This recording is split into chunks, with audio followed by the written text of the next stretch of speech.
Welcome back to All This Math. This is Professor Parker, and today's lesson is dedicated to a young brother named Nile down in Baltimore.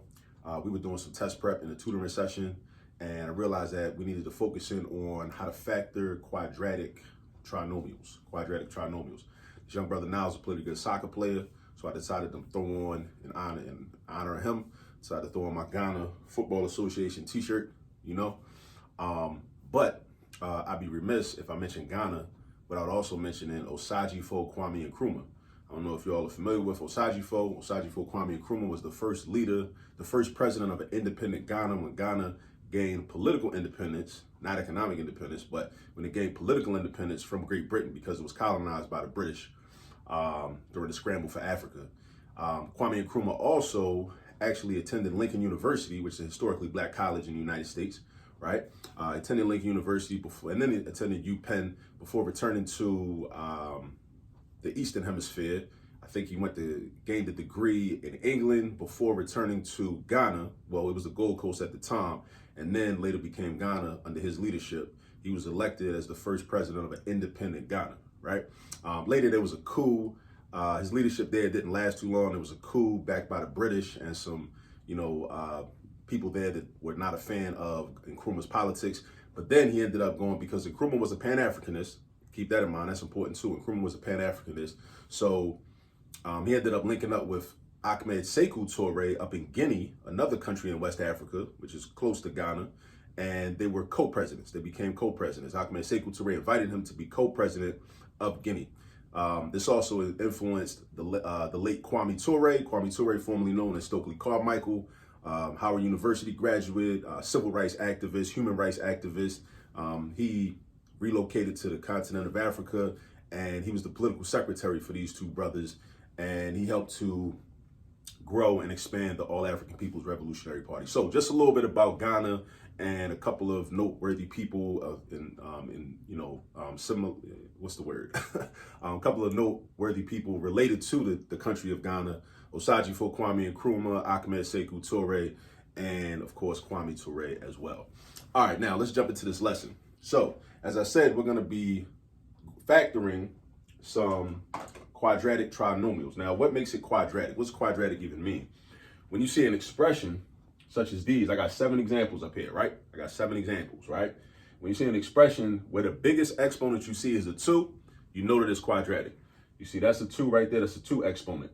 This doesn't have an exponent written. It's variable. And we always check for the variables. We check for the variables, right? We don't check to see if the numbers have exponents, but the variables, right? That's got an exponent of 2. This doesn't have an exponent written. When you don't see an exponent written, that means that there's an invisible exponent of 1. There's an invisible 1 exponent, right? All right. 2, 1, 2, 1, 2, 1, 2, 1, 2, 1, 2, 1. So our biggest exponents are 2. That means these are quadratic, and they're trinomials. Why are they trinomials? Because they got 3 terms. The prefix tri means 3, just like with a tricycle. Just like with a tricycle's got 3 wheels. These are all trinomials. This is 1 term, this is the 2nd term, and it's the 3rd term, right? Even though it's 14p, that looks like it's 2 terms, right? You could separate them, but they're combined as 1 term, 14p. The 14 just tells you how many p's there are there. Now, we need to know how to factor trinomials, which means, when I say factor, what does that mean? That means to take this trinomial and break it down into 2 separate binomials, right? 2 separate binomials. Now, the purpose of being able to do this is because you may have to solve a problem, right? A word problem, per se. And you may need an expression that involves a quadratic trinomial in order to figure something out from everyday life, right? Because math is about everyday life, right? So in order to figure something out about everyday life, you may have to create an expression that looks like this and have it set equal to some number. And then you'll have to factor this out in order to solve the equation. So that's one of the reasons why we need to know how to factor trinomials, all right? So we should know how to factor. We break the trinomial down into 2 separate binomials, and then from each of those binomials, then we can solve the simpler equations made up of those factors, all right? So now I'm about to break it down and show you how to do it. All right, so whenever you see a quadratic trinomial, right, biggest exponent is a 2, 3 terms, that makes it a trinomial, right?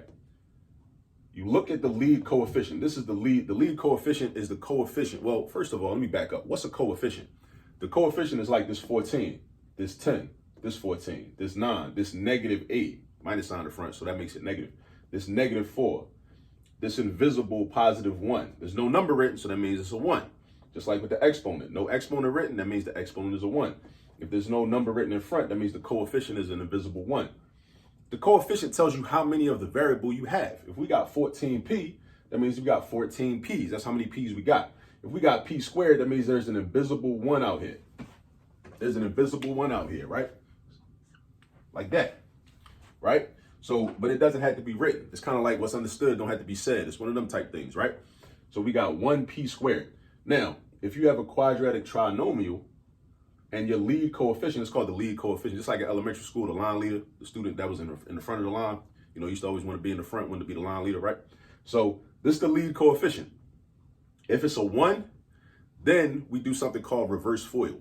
Well, it's got a lot of different names, but we can call it, one of the names we call it is reverse FOIL method, right? We basically just set up two binomials, and then we're kind of gonna play a game where we find factors of the last number that also at the same time, those two factors must also be able to be used to add up to the middle coefficient.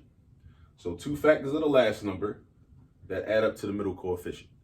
But we only can do this method this way if our lead coefficient is a 1. Now let's look at all 7 of these examples first. What's the lead coefficient?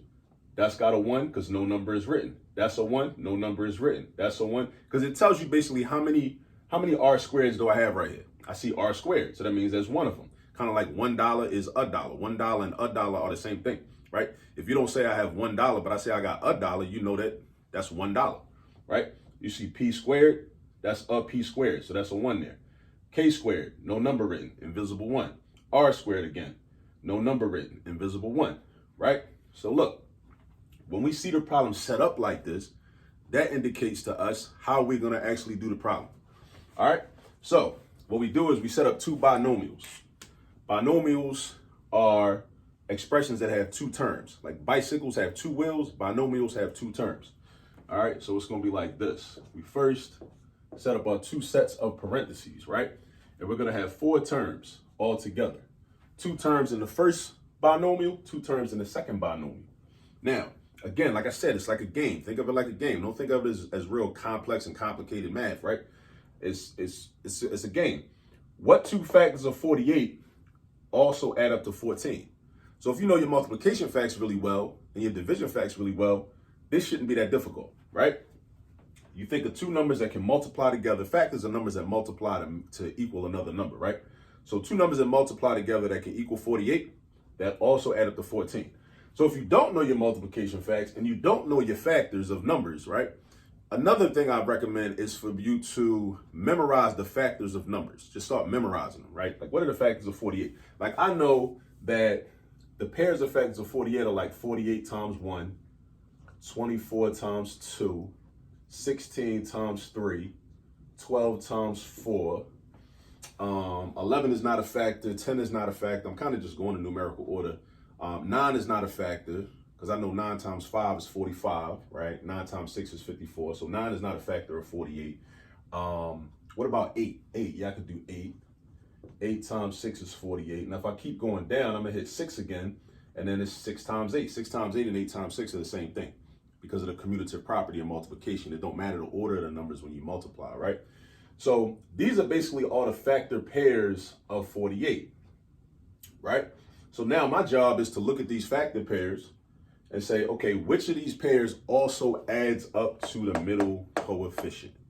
Which of these pairs adds up to 14? I know 48 plus 1 is 49, so that's no good. 24 plus 2 is 26, so that's no good. 16 plus 3 is 19, so that's no good. 12 plus 4 is 16, so that's no good. 8 plus 6 is 14. Those are 2 numbers. I call these my magic numbers. My magic numbers when I'm factoring quadratic trinomials and my lead coefficient is a 1, right? So I got my magic numbers. Now, what do I do with my magic numbers, right? Now, in every one of these problems, this is what you do. You put the magic numbers in the second slot in the binomial, right? And since they're both positive, you're going to put a plus sign in front. Sometimes they're both going to be positive. Sometimes they're both going to be negative. Sometimes one is going to be positive and one is going to be negative, right? It varies, right? A lot of different types of the trinomials you might encounter, and also at the same time, it's a lot of different outcomes that we can have. All right. Now, what goes in these two slots? What goes in these two slots is just the square root of that lead term, the square root of p squared. The square root of p squared is p, because p times p is p squared. So put that p right there and put that p right there. And this is our final answer. This is the factored form of this trinomial. Remember I told you when we factor a trinomial, we break it down into two binomials. So now we got p plus 8 and we got p plus 6. Now, I also told you before, like, about what the purpose of this is, because you always should know, like, what's the purpose of different math that you learn, right? So let's say you had a word problem, based on a everyday situation or something that was going on in your life. You wanted to figure something out or try to, forecast something or whatever, or anticipate something. So you set up the equation and you got this quadratic trinomial and you want to know, okay, you need to solve for p, right? So then you would set up two separate equations. You would say p plus 8 equals 0 and solve for p. So in that case, p would be equal to -8, because -8 plus 8 is the only way you can get 0. And also this equation would be p plus 6 equals 0. And then in that case, p would also be -6. So this has two results. This type of equation that has two results, right? But keep in mind, equations are based on problems, everyday problems that we encounter as human beings. And we want to be able to solve our problems. That's the purpose of math. Math is about problem solving. That's what it's about. It's about problem solving, right? So we want to learn as much math as we can so we can do as much problem solving as we can, all right? Because we don't live in a utopia where there ain't no problems. It's always going to be problems. And that's not necessarily a bad thing, but it's bad when we don't know how to solve our problems, all right? So this is the factored form of p squared plus 14p plus 48, all right? Remember, all we did was we took two factors of the last number that also add up to the middle coefficient. Two factors of the last number that add up to the middle coefficient. So two factors of 48 that add up to 14. All right. So, and I do this too. This is like a reminder. Two numbers that multiply to make that and also add to make that. Multiply to make that, add to make that. Multiply to make that, add to make that. That's something you just got to memorize, right? When you see a quadratic trinomial, right, that has a lead coefficient of 1, right? This is the lead coefficient. This is the middle coefficient, all right? The lead coefficient is matched up with the quadratic term. The quadratic term has the exponent too. So keep that in mind. Now let's go into this example. We got x squared plus 10x plus 16. X squared plus 10x plus 16. It's a trinomial, 1, 2, 3. It's quadratic. Biggest exponent is a 2, right? I'm gonna set up my two binomials. So that's gonna look like this. All right, I got 4 terms I'm gonna put in here all together. Now, I'm looking for two factors of 16 that add up to 10. Now, I know I could do 4 times 4 to get 16, but 4 plus 4 don't equal 10. So that's out. I can't use 4 and 4. I know I could do 16 times 1 to get 16, but 16 plus 1 is 17, not 10. What about 8 times 2? 8 times 2 is 16, and 8 plus 2 is 10. So that's our two numbers. Those are our two magic numbers. So you put the 8 right here, you put the 2 right here. They both positive, so you put the plus signs, and you take the square root of x squared, which is just x. So you put an x right here, and you put an x right here. Now, you might have a question. Somebody watching this video might be wondering, right? They might be saying, well, yeah, you did 8 times 2 to get 16, but what if I did 2 times 8 to get 16? And what if I put my 2 right here and my 8 right here? And the expressions were in different order. That's cool too. That's cool too. That's still correct. You know why? Because multiplication is still commutative. Just like if this was just a regular 8 times 2, that would be 16. If you switch them, 2 times 8 would still be 16. The same rule applies of commutative property still applies to binomials, multiplying binomials. X plus 2 times x plus 2 is going to give you the same thing as x plus 2 times x plus 8. It's going to give you the same thing. So the order don't matter, right? I know somebody had that question probably. So I just wanted to throw that out there, right? But it's good if you had that question because that means you're thinking. All right, now, so this is our final answer. X plus 8 times x plus 2, or the quantity x plus 8 times the quantity x plus 2. All right, once you get the hang of this, it gets real easy. All right, and if you want to work ahead and answer the rest of these on your own, that's cool. You can pause the video right now, try to run through these, numbers 3 through 7, and then, you can check, then let the video rock. and then check your work with what I put up here. All right, now, next problem. We got b squared plus 14b plus 40. All right, lead coefficient is a 1. This is a quadratic. It's a trinomial. Okay, so we cool. We're going to use the reverse FOIL method. We're going to do, and I keep saying reverse FOIL. I should explain why it's called that. It's called reverse FOIL because that's based on the FOIL method. FOIL is an acronym that stands for first, outer, inner, last. Just like the aluminum foil, you know, you go to the cookout, you get a plate to go, you know what I mean? Wrap up your plate, take it home or whatever. You know, unless you come prepared with your own Tupperware from your own crib, you know, that's a little different. But if you don't, you know, you get the plate, you know, ask for some aluminum foil, you know, wrap it up, you know what I mean? The FOIL method gives you the steps, it gives you the order in which you have to multiply numbers. So up here, for example, right, the first terms will be x times x.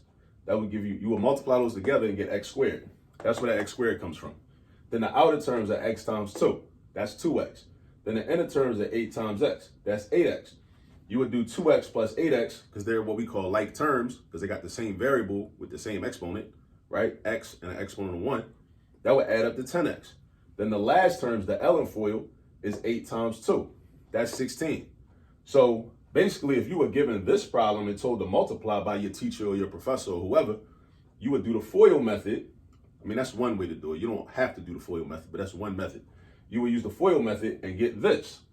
But let's say you start out with this. If you start out with this, and then in order to get this, what we're essentially doing is the reverse of the FOIL method.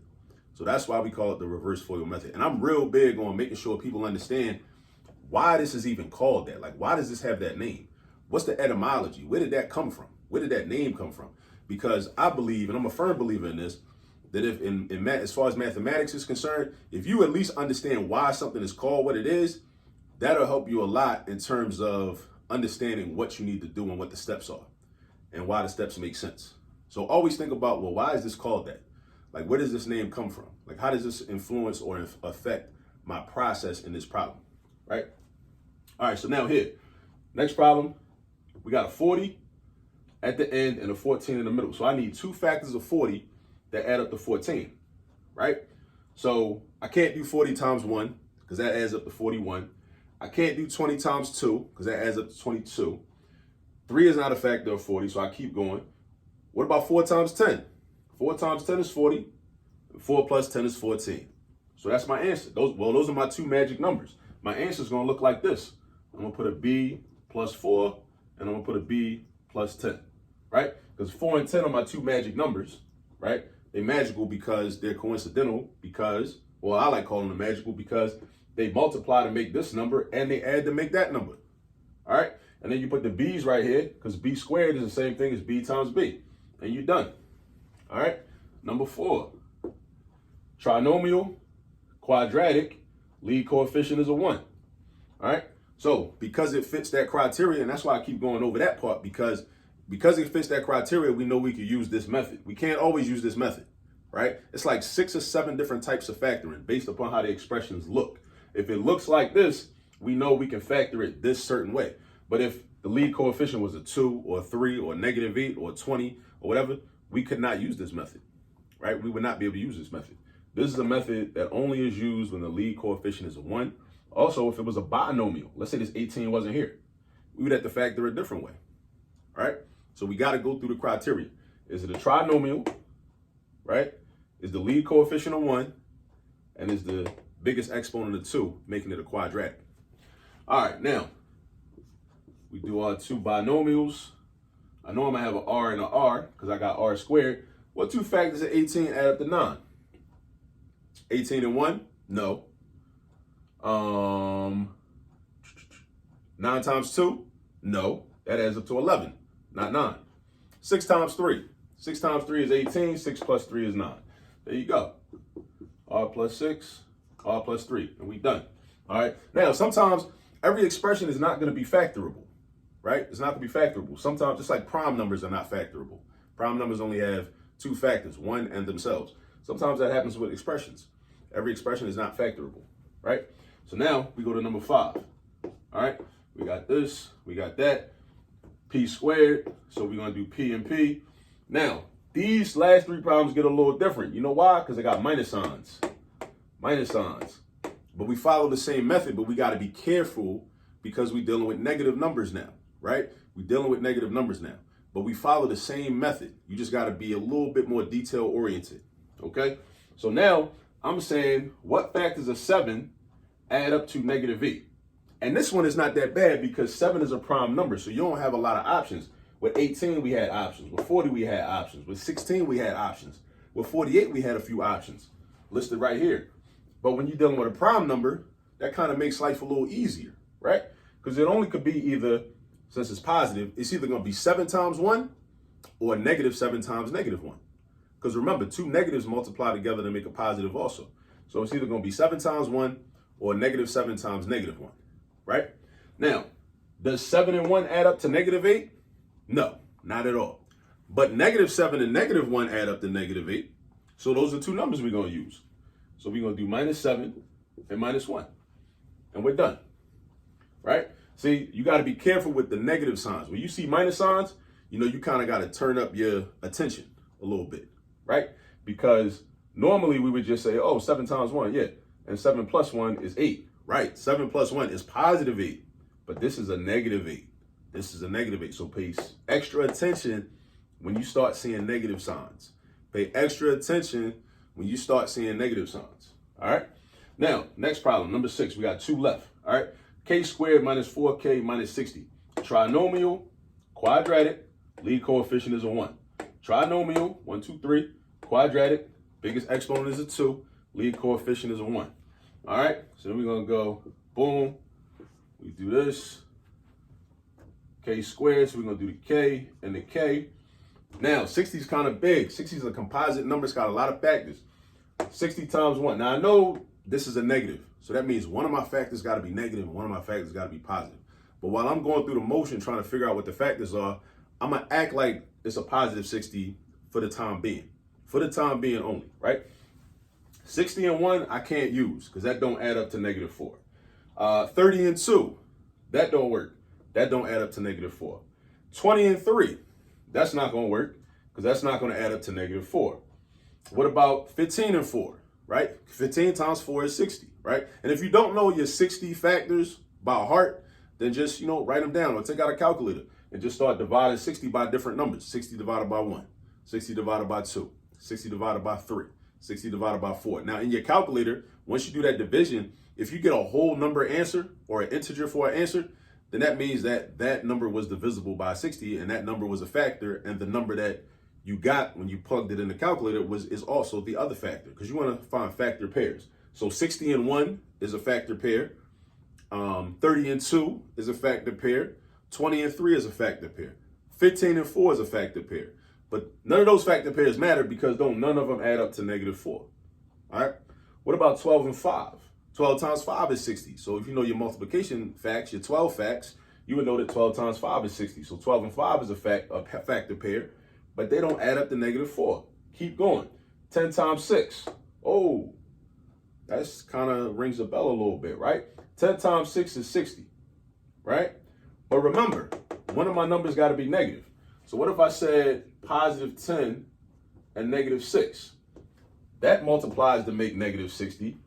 But when I add them together, I get positive 4. But I need a negative 4 though. I'm close. Pay careful attention to this.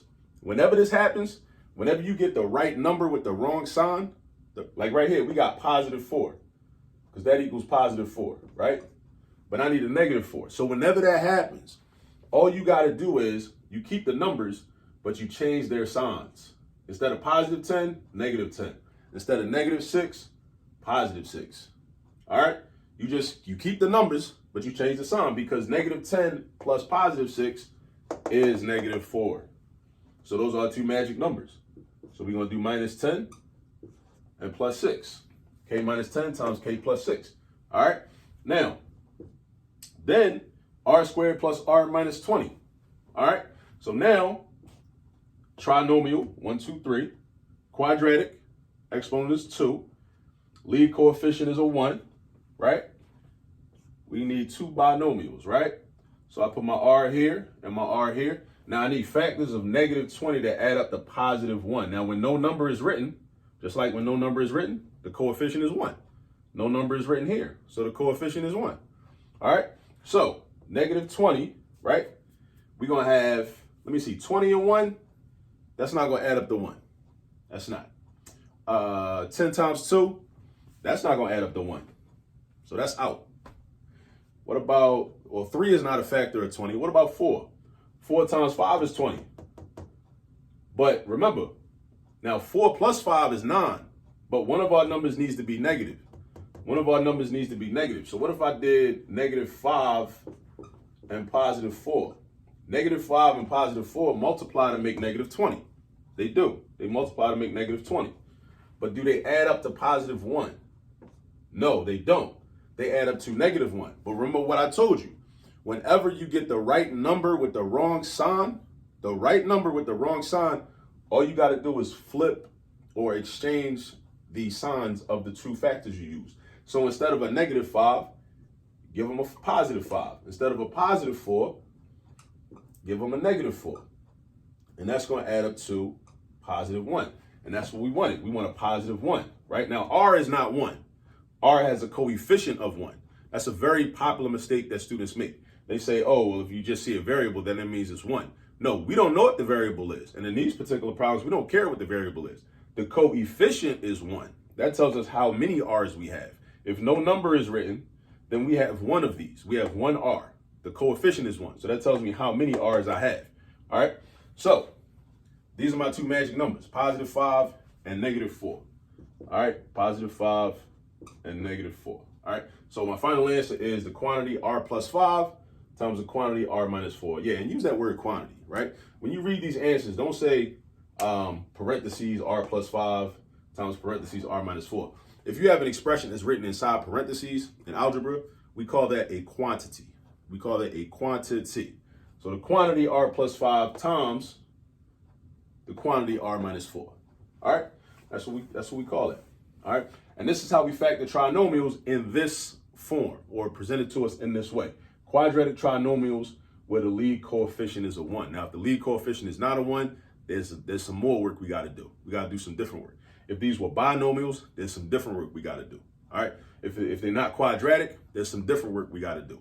But first, you got to recognize the form that the expression is in.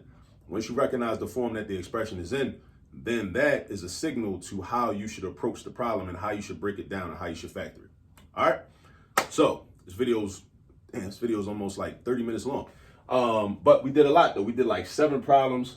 We talked about Kwame Nkrumah, Ghana, and all that, which is important, right? History is definitely important, right? History is definitely connected to the mathematics. All right. So yeah. So now I've shown you how to do it. I've given you a guide. We went through 7 examples, but you should do more practice on your own. So always do more practice on your own, because that's how you master certain skills, by practicing on your own. So ask your teacher, ask your professor, ask whoever, or go online and just look up factoring quadratic trinomials worksheets. A bunch of links will come up. Download one of the worksheets and go in, start practicing. You know what I mean? All right. So you go get some practice, and I'll catch up with you on the next video. Peace.